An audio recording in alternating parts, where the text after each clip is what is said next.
Hey mama, do you find yourself wishing you knew you were on the right path with your business? Or wanting to know how to do it all as a work-at-home mom and entrepreneur? If you struggle with imposter syndrome, mom guilt, or fear of failure, then you're in the right place. Hi, I'm Alexia, a Christian mindset coach passionate about teaching moms how to renew their minds to find success both in business and motherhood. You can overcome the negative thoughts holding you back from fully stepping into your calling. I know what it's like to worry your business will never work, to feel mom guilt every time you work on your business, to realize your mindset is hindering you, but not knowing how to change it in a Christ-centered way. I created the Mom with a Calling podcast to teach you how to use the powerful combination of God's Word and proven mindset strategies to help you break free from negative, paralyzing thoughts and gain clarity and confidence to go where God is leading you. As you step out of the old way of thinking and into God's way, you'll find more peace, joy, and purpose. Pop in those earbuds and get ready to let God work in you so He can work through you. Hey there, and welcome back to another episode of the Mom with a Calling podcast. This is Alexia. I'm so glad to have you here today. Before we get into the episode, I wanted to invite you to join me and all of the other Christian moms inside of our free Facebook community. So you may or may not know that it exists. So I wanted to tell you right here up front that we do have a free community over on Facebook.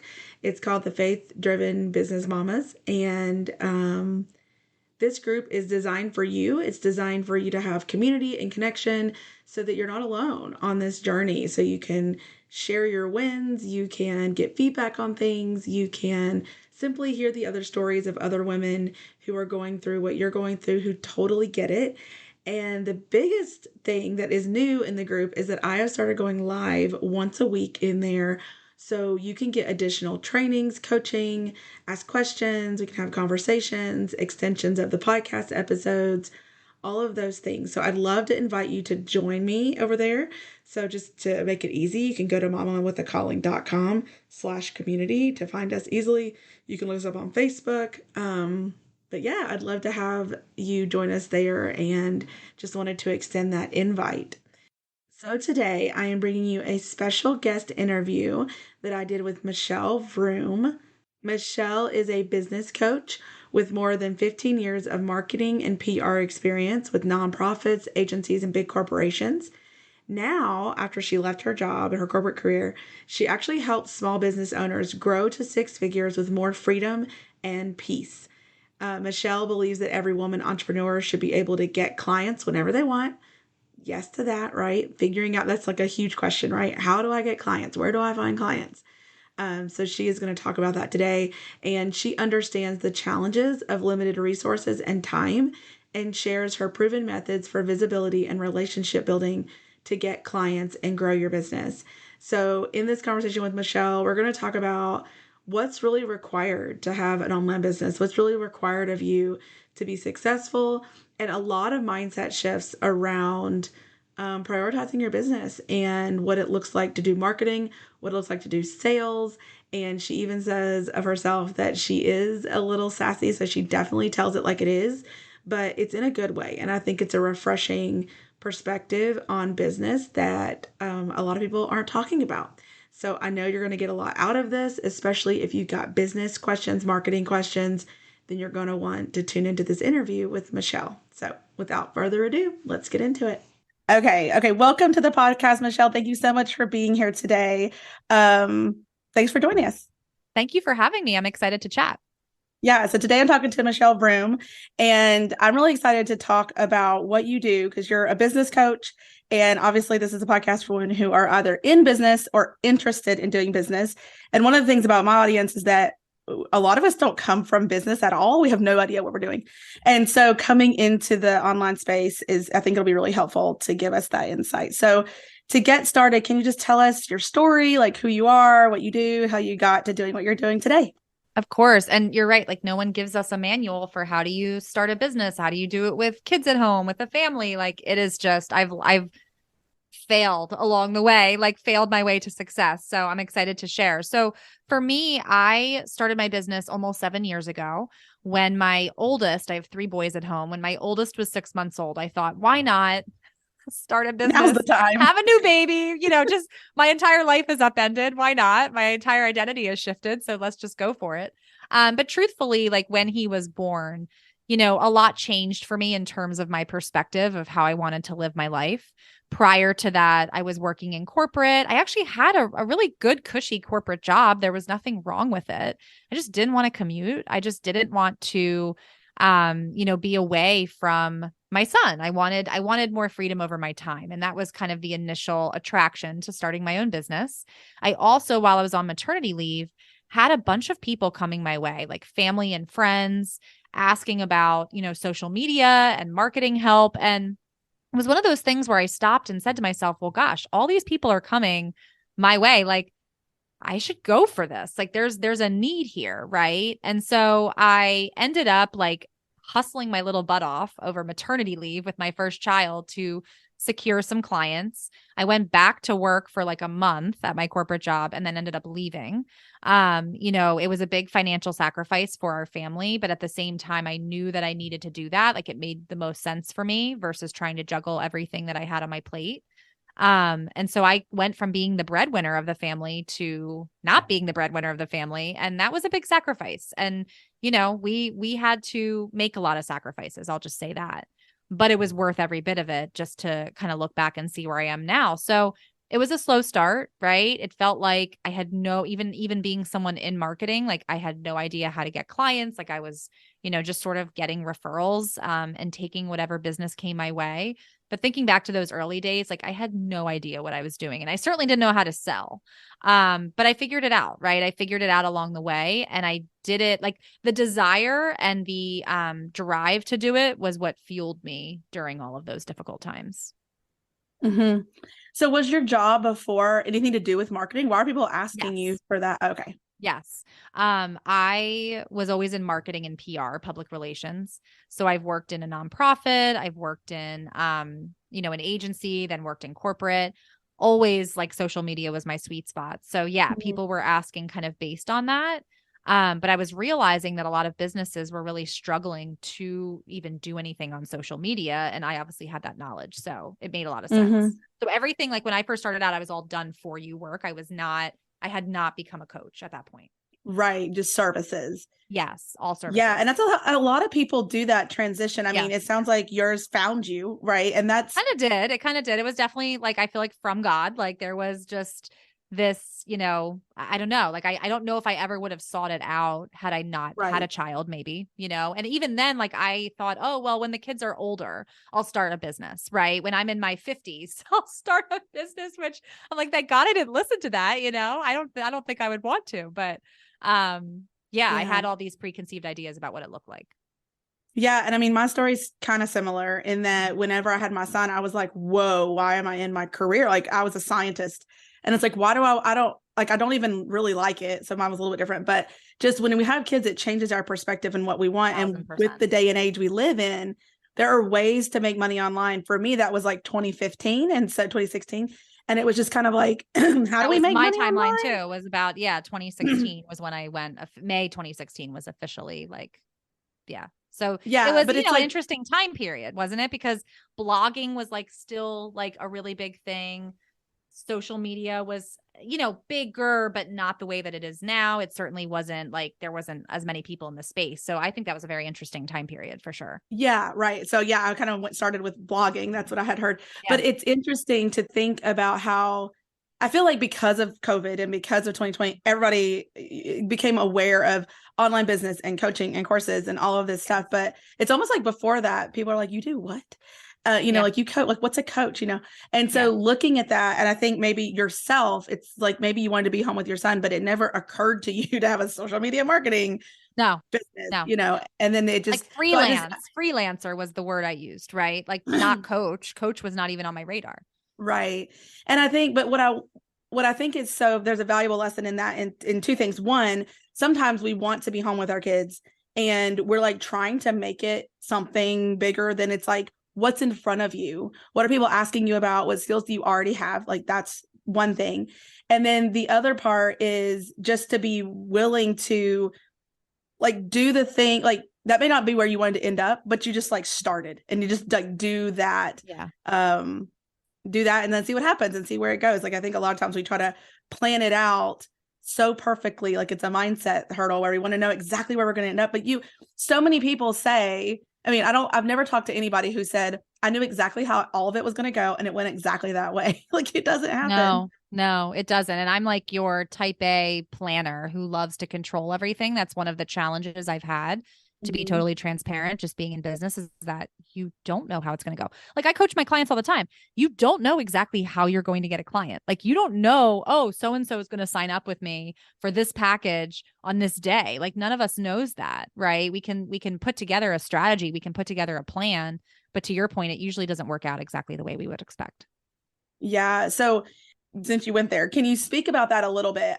Because I mean, like, the biggest thing I'm focusing on in my podcast is the mindset behind, because as you're trying to do business, all of these mindset hurdles coming up in the way, right? So it's like undoing our identity, being in our work and with our money and all of this stuff. But that one about the inconsistency or the unknown of sales, which really our job felt more secure, but it could just end at any moment. But can you talk about how you move forward anyway? How do you have the expectation or the anticipation that your business is going to do well when you don't know? You don't have, like, how do you plan that? Well, I think that it requires, and this is the hard part, it requires you to have belief in yourself, because that's the only thing you can control, right? We often will try, and I see this with clients, I've seen this in my own life, where we will try to control all of the other external factors, like what the algorithm does, how much engagement we get, who's watching, like who's going to buy. Like, we try to just drive ourselves crazy analyzing all of that, because in reality, we're avoiding controlling the one thing we can control, which is ourselves.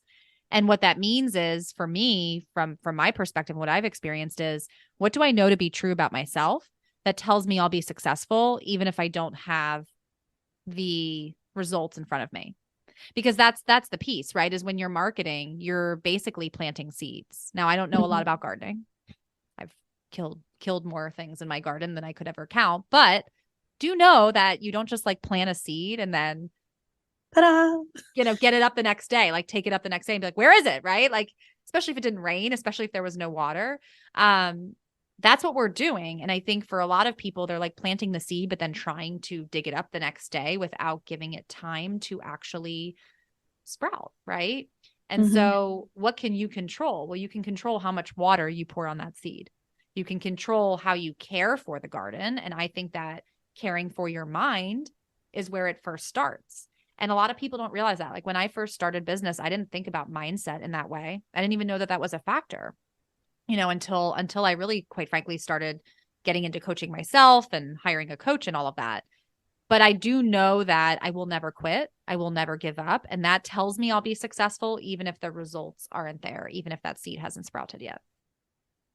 Yeah. And I think that's one of the things that's so hard to, I mean, when you're first starting an online business, there's this big unknown of how long does this take? Because there's this impression that it's going to be instant with some people. They're like, you're going to gratification. Exactly. Yeah. And then there's the other part where people really do need to have an awareness that it takes time, but it's sort of like you feel kind of crazy, but it's like you said, it's like planting a seed. I use that analogy a lot on the podcast, but it's like you're planting a seed and then there's a season of just tending to that. And, you have to keep tending to it until you get the growth and get the harvest, right? So with marketing, it's like you might have to wait. I mean, you have so many things to figure out when you're starting your business. Yeah. If you've just started a business from scratch, you're going to wait probably at least 6 months.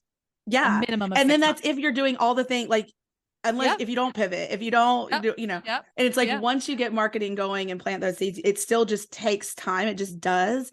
And I think, like you're saying, like knowing that, like, as long as you don't stop, as long as you don't just like not do it or pivot away or whatever, it will work. But you have to sort of, that's what the faith part, I guess, of your business, where it's sort of like, that's the mindset challenge, right? Yeah. It's like, I have faith that this can work. This will work. And you have to keep showing up. You don't know if it's going to work, right? Like, for real, but you have to, it will not if you don't stay there. So that's a hard one. So I just wanted to touch on that. Okay. I'm a little sassy. So I'm going to bring a little sass here. I have seen in the last 7 years such a shift in the online space to instant success, instant overnight success. And a lot of people are perpetuating this with those posts like, I made $1 million overnight, right? Now, I'm all about sharing success. I 1,000% have shared the success that I've experienced in business, but it was not overnight. It took me 3 years to make 6 figures in my business. I am 7 years in and in multiple 6 figures. I'm not raking in 7 figures or more, right? People are perpetuating this narrative that it happens immediately, and they're not sharing the context of what went on, of all the seeds and the tending, right? The seeds that they had to plant and the tending that they had to do to see the things sprout. We're just sharing the garden that has all of the seeds sprouted, right? And that I do think impacts. Now, we're all responsible for our own mindset, but that does impact how people are viewing things, right? And to your point, the expectations that people have, because we are expecting success immediately. I mean, I've worked with clients before who have come in as brand new business owners and been like, where's my client? And there's this sense of entitlement that I don't think people intend to have. I'm not saying that everybody, in the online world is walking around feeling entitled, but if we're not careful, there is a sense of entitlement. Like, I started a business. Where are my clients? I don't care who you are, how long you've been in business, how much is in your bank account. Nobody is entitled to sales. You have to plant the seeds. Now, does it get easier? Yes. Now, I said that somebody who's brand new in business is probably going to take 6 months at least to start seeing some fruits of that. After that, what did you learn sprouting your first seeds? Well, you learned where to, I'm not a gardener. So like those of you who garden, you can feel free to laugh at me when I say this, but I'm assuming like you learned how, like where to plant the seed and like how far down in the dirt to plant the seed. Like you learn how to, water the seed and how much water it needs. Like that's going to help the seeds sprout faster. And so if you think about it, right, in that first 6 months, when you're just learning how to market and put yourself out there, and I would even say in that first year, it's going to get easier. You're going to build momentum, right? It's like a domino effect. So, getting the work that it took to get those first few clients isn't always going to be that same amount of work, but it is still work. And I think it's important to note that it will get easier when you continue being consistent. And to your point, not pivoting, right? Not going in a different direction. You will see the seed sprout faster. It's just so few people are willing to even put in that initial work to get to that point, if that makes sense. No, it does. And I think that there's so many different reasons for why they come to the table with that. But I think that one of the things that a lot of my clients and audience talk about is it's like a discomfort that they feel like something's wrong with them because it's not working, right? They're misinformed, but there's also, and so it causes like this panic. And so it's like recognizing too, that even if you could do it in 6 months, what I tell people a lot is like to not look around at other people, I don't know, like their journey, because you might have I had a whole bunch of mindset things to really work through. Like there's like a whole year where I didn't do anything in my business because I just wasn't there in my mindset for whatever reason, right? And each person has their own thing.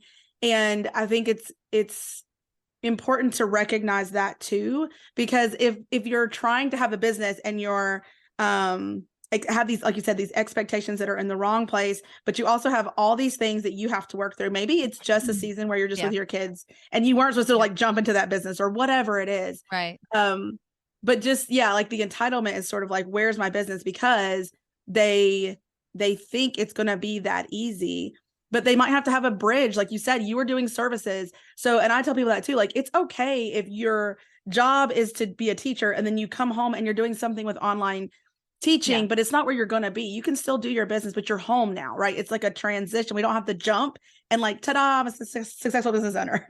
Like it may not be that like clean, cut. So just having those, I don't know, like it's just different. But now you coach people on business, right? Like you're coaching them on how to grow their business and all of those things. Yes. Okay. Yep. Yeah. So basically my mission is to help every single woman in business step into the role of a provider for her family, whatever that looks like for her, right? That's going to look different for different people. And the first starting point is being able to get clients and knowing how to get clients and feeling in control of getting clients. And I think that's a feeling that most people don't have. And I aim to change that. Yeah. Yeah. So can you share a little bit about that? Like how do you teach, like, cause that is one of the things about getting clients. It feels like we're saying it feels so like unknown of how to find clients and where can you have this consistency, because a lot of times people just don't know where to put their effort, and so they're kind of everywhere. Yeah. So can you speak to that a little bit?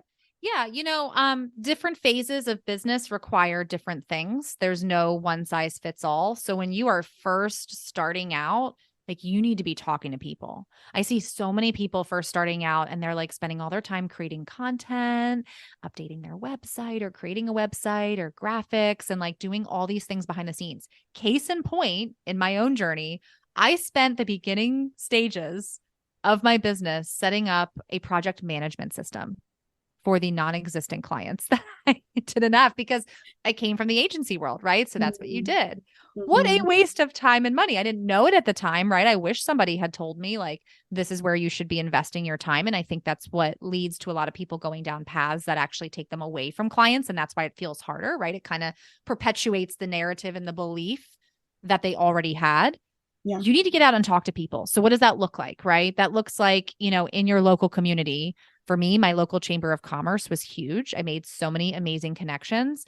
Early on, it's okay not to really know who your ideal client is. You don't need to spend all your time sitting around thinking about your niche. Like you just need to get out, talk to people, serve clients. You're going to love some, you're going to hate some. That's normal. It's actually going to show you, where your zone of genius is, where you really want to be operating and who you want to be doing the work for. But you can only do that if you actually work with people, right? So getting out there and talking to people, telling friends and family, people in your network. I remember I posted that I went into business on my profile, like, hey, like I waited till my website was live, which was also like a delay and didn't need to do that. But beside the point, I posted my website and said, I'm open for business. And I actually ended up having somebody who I had connected with in a previous role, a previous position, send me a message and say, my company, my agency is looking for somebody like a contractor to cover a team member who's going on maternity leave. It's a 3-month like contractor position. Like, would you be interested? I was like, yes. It was actually a huge like source of revenue early on in Mm-hmm. my business that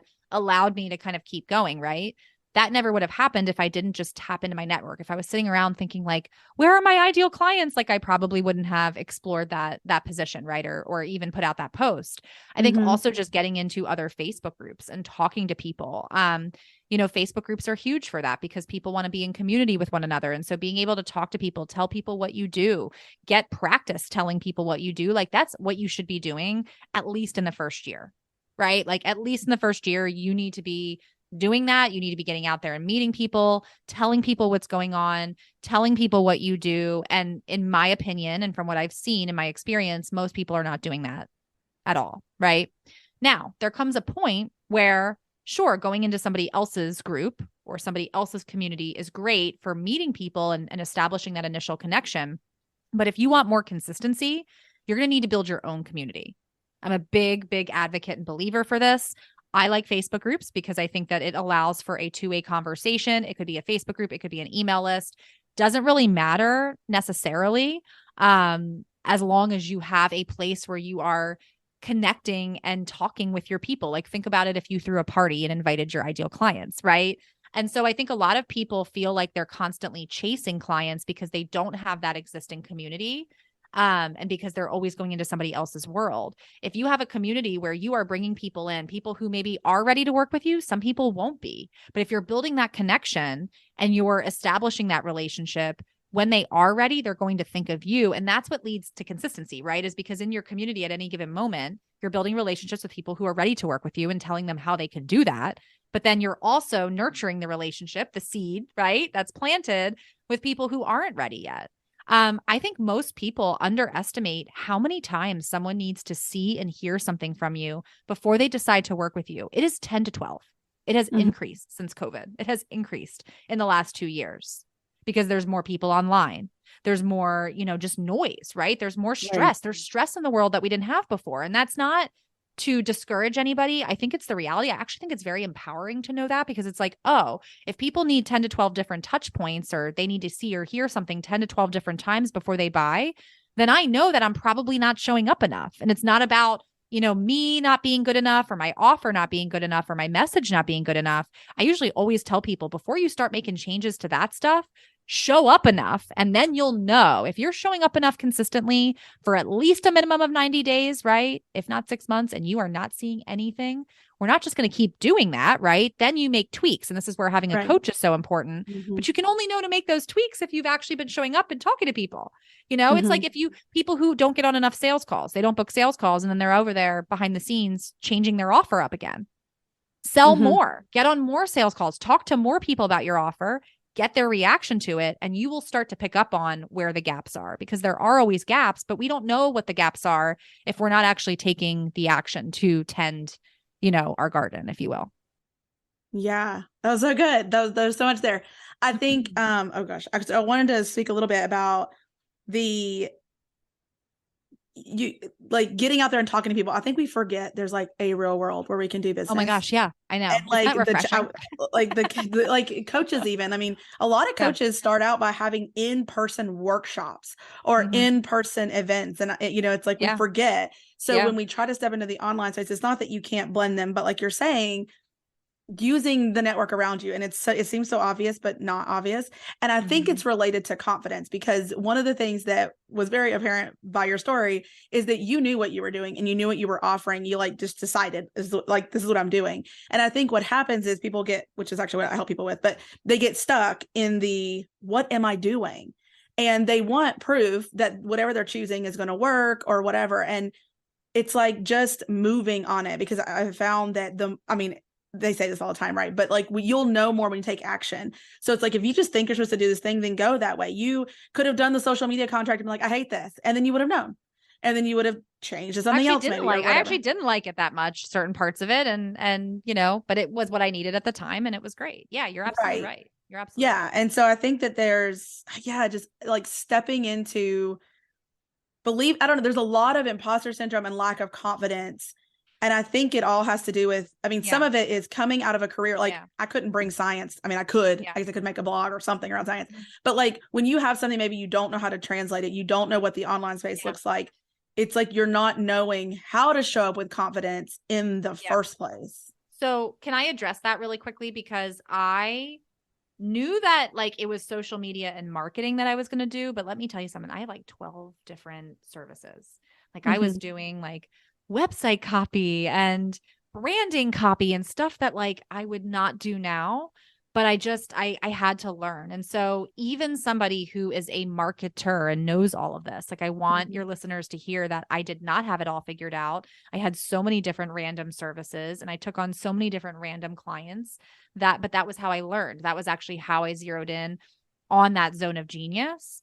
And I think that it's okay not to have it all figured out. Like you don't wait to take action, because you'll be waiting forever. Like there are days where I still don't feel like I have it figured out, where I feel like I need to go behind the scenes and like tweak things again. And it's like, no, really, I just need to stay the course. And that's hard, because to your point, people want that guarantee that it's going to work without actually having to do the work.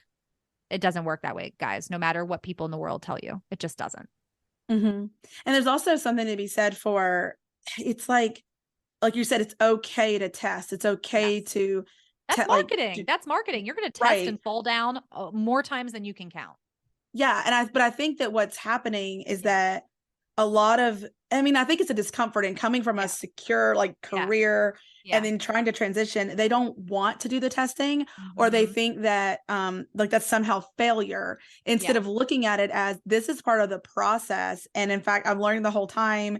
And it's just being comfortable in the failure. That's where I guess my science background did come into play, where it's like, this is an experiment. I'm going to test it. Nope, that didn't work. Or this part did work, or whatever. And just being okay with that. And it's, there's a bunch of mindset stuff around that. Like some people think it means they're a failure. This is because if their jump into online business is too, it's like a big deal for them to leave their career that they worked so hard for, they went through grad school, all the things, and now they're pivoting. It's like they need, in their mind to have it work immediately. They cannot do trial and error. It's embarrassing, all of those things. Yeah, because it's personal. Our businesses are personal, right? It's like I feel like I birthed another child. And so when it's personal, we view everything as rejection. So if it failed, that means I failed. When in reality, you just learned another way to have it not work. And by the way, like everything that fails, there's always an element that worked. There's always an element that didn't work, but we're too emotional. And that is why I do think it's so important, like the power of coaching, like to be able to get a coach. Like when I got a coach in my business, I noticed that I still had all those emotions and feelings, but I had a way to be grounded, right? Mhm. And continue to know that like this is normal and I'm on the right course, because nobody tells you it's normal when you join. Exactly. Like, or Yeah. I'm not when you join, when you start a business, nobody tells you it's normal. Nobody tells you that these are the feelings that everybody will experience. And no amount of money or clients changes those feelings, by the way, because I make a lot of money now in my business and I still have the same exact feelings that I had 7 years ago. I just know how to deal with them. Like I recognize Yes. them, right? Right. They're not foreign to me. And so I think that's really important too. I don't know. I want to normalize that a little bit more, because I do see like this fear of failure. Like people will try a strategy one time. It didn't work. It didn't get immediate results. Now I'm off to the next thing. And I see so many people kind of like cycling through that. And it's actually keeping them in the state of quote unquote failure longer if they do that, right? Than just stay the course and embrace the moments Mhm. where they're falling down. Yeah, no, I think that's good. I mean, you're right, like normalizing the emotions. And that's what Yeah. I was trying to say. It's like Yeah. this is part of it. And Mhm. like you said, not seeing it. I mean, we have the feelings, but not making the feelings, like letting them guide us Yeah. on what we're Yeah. doing, because it's part of the journey. And that's where a coach comes in, right? Like either a business coach or multiple kinds of coaches, but just to have that person saying, yep, this is what's going to happen because this is hard and you are doing something new and your brain's freaking out right now, but you just have to keep, like you said, having that grounding so that you can keep going, and don't give up. So, Yeah. Exactly. okay. Well, go ahead. I said exactly like Yeah. everything you said. So I'd like to talk a little bit about running a business and being a mom. So I think one of the hardest things that I experienced when I first came home was I just wasn't even like I hadn't seen. I mean, my son was about three. I was like 2.5 when I came home, and I was like, I have no idea that I didn't know he needed a routine. I didn't understand nap time. I didn't know anything, which is why I was coming home because I knew I didn't know those things and it was so hard. But one of the things my clients come to me a lot with is knowing how to balance. So can you talk about how you show up in your business and how you also show up as the mom that you want to be? Yeah, I definitely don't balance things. I just don't even know if that exists, to be I honest mean, with you. balance, right? Yeah, yeah, no, no, totally. But I do think a lot of people strive for in their minds what balance is, which is like, oh, it's got to be exact. Like I spend equal amount of time in my business, equal amount of time with my kids. I have not found that to be the case. There have been seasons where I've spent more time with the kids than with the business and vice versa. For me, it comes down to not trying to achieve everything at once. And that's really hard Mhm. for me. Like I'm such the overachiever. Like I want to fix things immediately. I want to do everything at once. And you can't when you have kids. I mean, I've always had a business with kids. So like that's, I've never not had the kids around, right?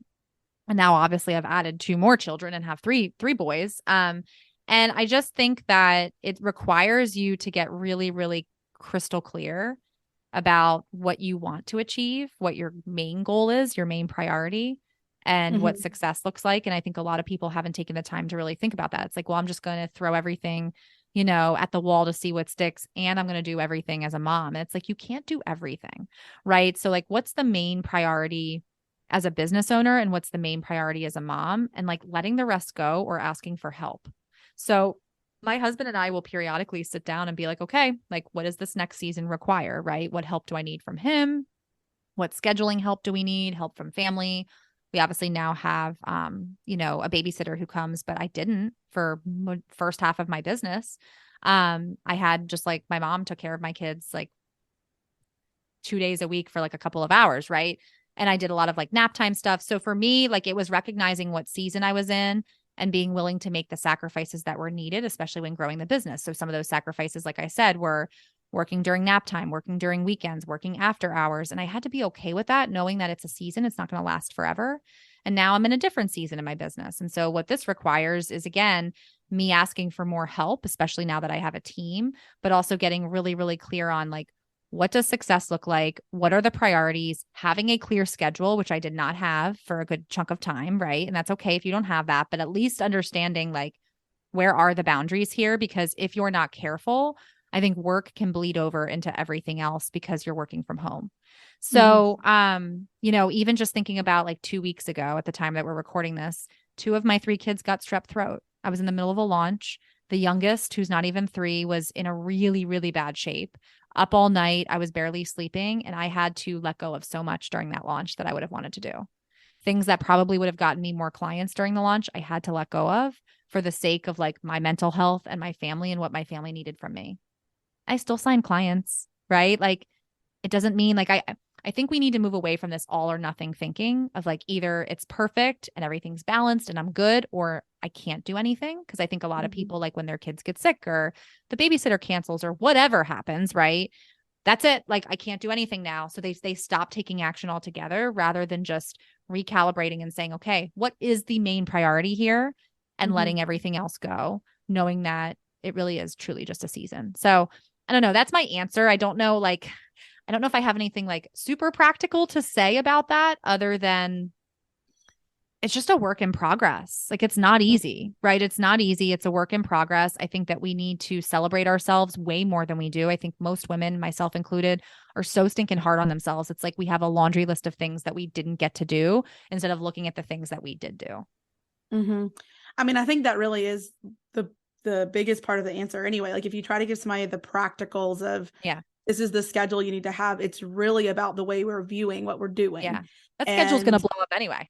yeah, I mean with kids, but it's like you're Yeah. saying, it's knowing that there's seasons, Yeah. understanding like your role in those seasons. And I think the other part I was hearing is that when you're there is this commitment to your business and you're taking your business and yourself very seriously when it comes to running a business. And I think, can you speak about that a little bit? Like, did you, because I think a lot of people aren't, or they struggle with that ownership and try to, how to step into, I'm a business owner. This is a business. This is how business people show up because they're not from business. So can you speak to that? Because I think that Yeah. really impacts Oh, what yeah. we do.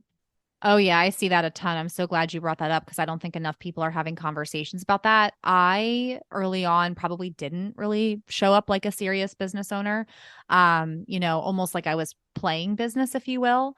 And what that meant is like I didn't really have any kind of a clear schedule. I was sort of just like working on whatever I thought I was working on. I didn't even have clear goals. Like I wasn't setting goals, right? I think that's the first step to really being a serious business owner is setting a goal. I don't even care if it's just one goal. Like, what's a goal that I'm working toward? Right. And for most of your listeners, like, I'm going to imagine it's getting clients and making money. Right. So, for me, what I had to grow into is taking it seriously, even if I only had 2 hours during nap time, like, what am I doing with those 2 hours and planning that ahead of time so that when I sit down for the 2 hours, right? Or the 1 hour, if the child woke up early, I knew what I was doing. Like I had already thought about it. I had already set the Mhm. goal and I knew what I was doing. I think a lot of people are, and they're not trying to do this, but they are just blurring the lines. Like, I'm going to work when the kids are sitting right next to me. And it's like, how, like, I think that's really challenging. Like, maybe there are some things you could do, but like, if you want to take, I'm going to say this, and some people may disagree with me, and that's okay. But if you want to take your business really seriously and step into that role, I do think you have to have some separation. Like, don't try to be doing client work or taking client calls while the kids are like, banging on toys and crawling all over you. Like, you are a business owner. And Mhm. that means no matter how, instead of lamenting that you wish you had more time, like the time that you do have available, even if it's just a little bit, how are you showing up during that time? Are you showing up with a clear purpose, with a clear goal, and like working on your priority, whatever it is?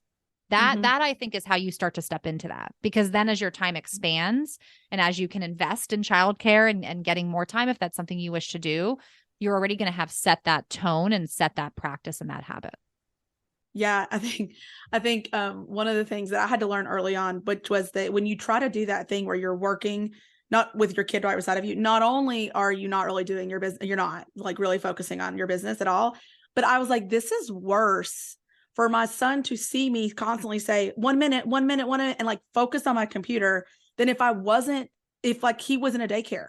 Like, why Yeah. am I here if I'm going to constantly say I'm working? That's like more like when they're Yeah. in daycare or whatever, they're not thinking about what you're doing. They're so little, like, it just didn't matter. And I was like, this is not how it needs to be. There needs Yeah. to be separation because, like, I'm working now, not constantly like pushing him away. That creates Yeah. a whole different narrative in his little mind that I A was like, I thousand just don't think percent. that's A good. thousand percent. Also, if you can, and I listen, I'm not trying to tell people what to do financially, right? Everybody's situation is different. But if you can even get like a mother's helper or somebody for like 2 hours a week, I mean, honestly, something so simple.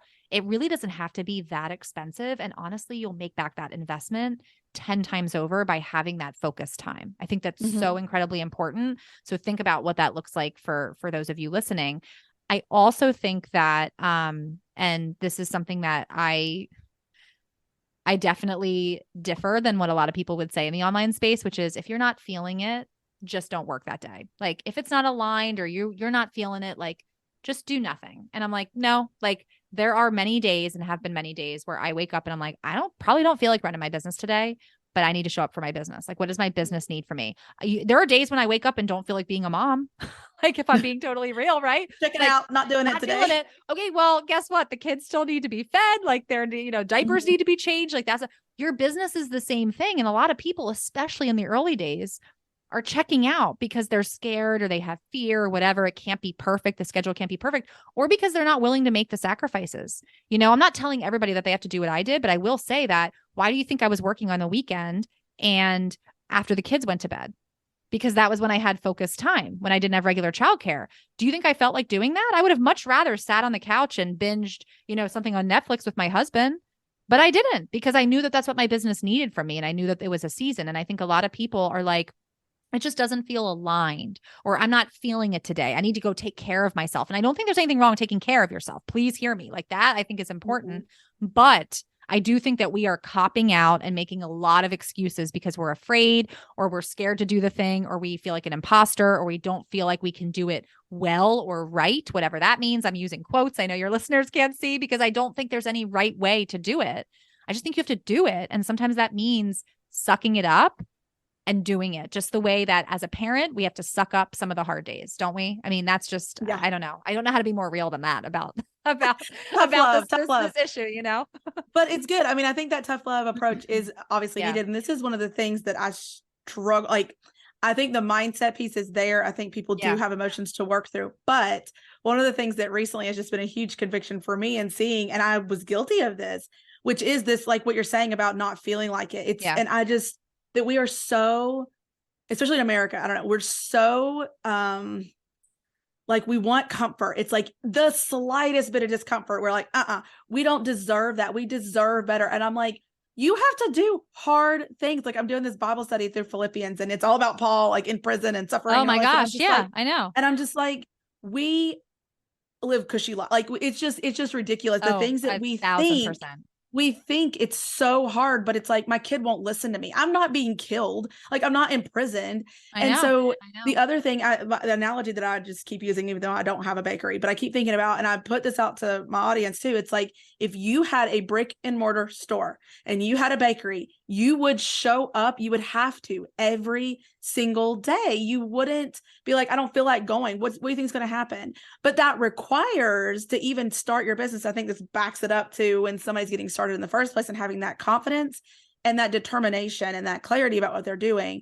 Because when somebody goes to open a brick and mortar business, they have had to think a lot about, is this going to work? Do they think it can be something? Does the community need this? Because they invested quite a bit.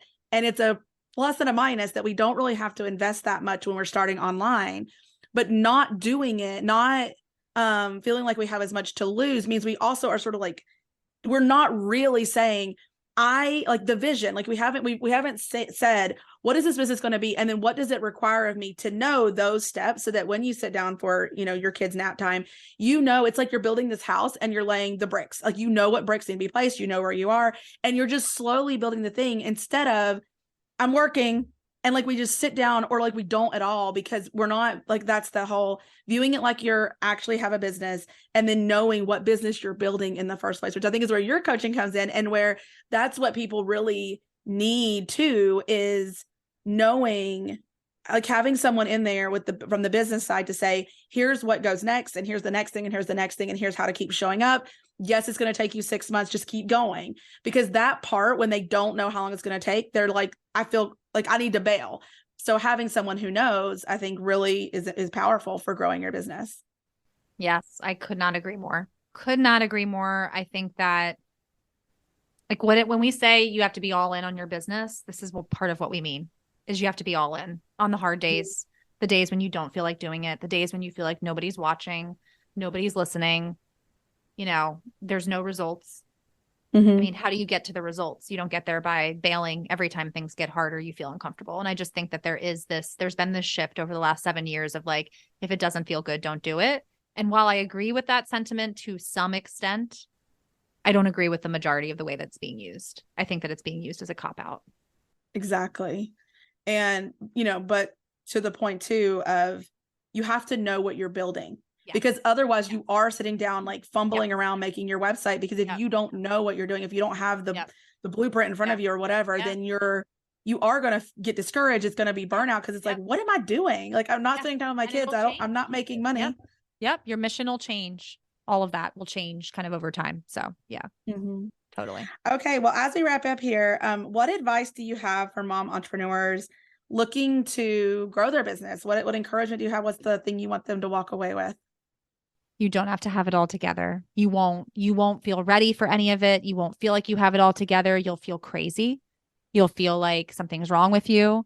You'll feel alone, right? And I'm not trying to depress your listeners. I just want to first normalize that. I want to normalize all those feelings.